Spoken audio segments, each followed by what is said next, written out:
Hi, my name is Dave Young, the founder and director of Armor Training, and have over 30 years of training and experience working as a correctional officer, a police officer, to even an SRT commander of the United States Marine Corps. And I've used the Uncle Mike's gear for over the last 30 years, and is absolutely the most dependable tactical gear in the world today for law enforcement and military operations worldwide. 50 years ago, there were only a few holsters on the market to choose from. Now we have everything from holsters that fit inside your waistband and your belt, even on your ankle. We have shoulder holsters. We even have special holsters for patrol and tactical teams that fit on the thigh or even go into specialized vests. Over the years, we've identified two separate types of protocols that agencies will use to determine which piece of equipment they will buy. The first one is called the administrative protocol. Price and appearance. That's usually what it comes down to. They're looking at it in a catalog or viewing it on the internet. The second is an operational protocol consisting of durability, serviceability, and functionality. Since holster categories have yet to be identified by an authoritative body, we at Armor have partnered with Uncle Mike's and have placed these holsters in two separate categories of holster safety. Safety for the officer and holster security from the threat of the subject taking your firearm. We are not going to show you how other holsters compare, but we challenge you to go through this process using your own holster as we use the Pro 3 security holster from Uncle Mike's. Concealment holsters by definition are holsters that secure the firearm by various methods. The purpose of these holsters is to give the officer fast access and to allow some comfort while carrying a firearm. Normally they're wearing casual attire, which consists of jeans and shirts and jackets, and you have to be able to quickly access the firearm and be able to secure it quick in the holster. The retention levels are going to vary, and basically you're not looking at the same level of a concealment holster as you compare it to a patrol holster. They're used for two different missions, and they provide two different benefits. This is a level 1 security holster. And this basically locks the firearm in place through tension. Has no strap, has no other means of securing the firearm in place. This holster is primarily designed for off-duty officers where the police have to carry concealment holsters or special undercover operations. This is a level 2 holster. It secures the firearm through design, how it's molded towards the firearm. You access the firearm by disengaging the snap, drawing the firearm out, and being able to secure it. It holds in place through actual design. It's also a great holster for officers on duty. This is a level 3 holster. It secures the firearm to the holster through a custom locking mechanism designed through tension to allow easy accessibility.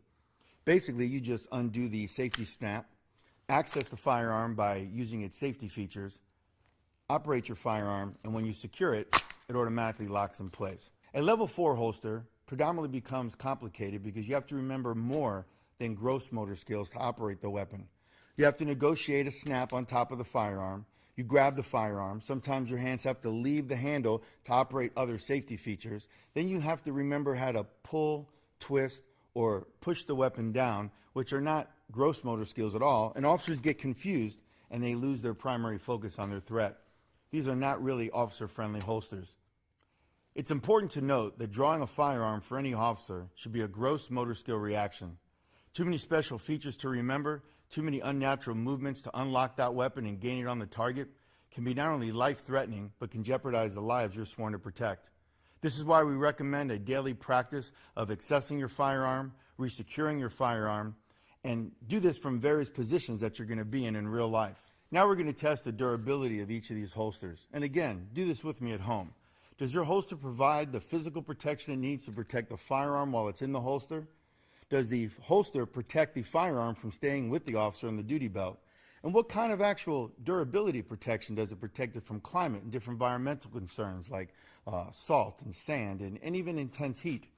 This is a holster I ran through a little heat test where we actually melted the entire holster, and we were able to not only have durability, but functionality as well. When you're testing the durability of a holster, you want to actually secure it to various positions like it would be on an officer's waist. Have a person of equal height and weight grab that weapon, and on the count of 3 on their command, give 3 or 4 vigorous pulls, and then do it from various angles. Remember, a bad guy isn't going to just hit you head on. He's going to hit you in every opportunity you give him. Our last test we're going to talk about is functionality. How does a holster function under severe circumstances? Well, you know, if you live in Florida, you're not going to really run into sub-degree below zero with snow. But if you're out in Minnesota and Michigan in the UP, that's an everyday event. Does your holster allow you to function in areas where it's extreme cold, heat, climate, wind, rain? If you're fighting on the ground and mud gets up, does it jam the locking mechanism? Does the environment around you make it very hazardous for your holster? Or is it something that on a rainy day, we still come out with a smile? In addition to some of the functionality tests that we talked about, such as weather, climate, mud, sleet, and rain, let's talk about some of the conditions that you might actually run into on your own, such as getting into a fight using your hands, maybe punching with your strong hand and being unable to use that hand to draw that firearm. So can you take your support hand, access the firearm, and safely remove it from the holster? And if you had to secure it, does that holster secure the firearm so you can go back to hands-on, or in this case, hand-on? In addition to breaking your hand from punching, what if we didn't break anything on our hand but maybe dislocate a thumb or actually broke maybe one of your knuckles or your index finger? Could you access your firearm with your thumb being broken? And could you engage that firearm, bring it out onto the target, and be able to safely secure it without the use of a thumb? Some handguns and some holsters you're going to find you need all your digits to make it work. With the Uncle Mike's, I actually only needed 4. You know, the bottom line is this. We at Uncle Mike's understand that the right gear saves lives. You have the right end and the high end and the low end. We at Uncle Mike's focus on the right end of gear. If you're not familiar with the gear, how that performs, what you expect, what that gear will do for you, and if it fails in the street, it jeopardizes your life. We always say in the industry that training is an insurance policy, but I'll tell you what, when you're picking the equipment, you should demand a 0 deductible, because I know we do.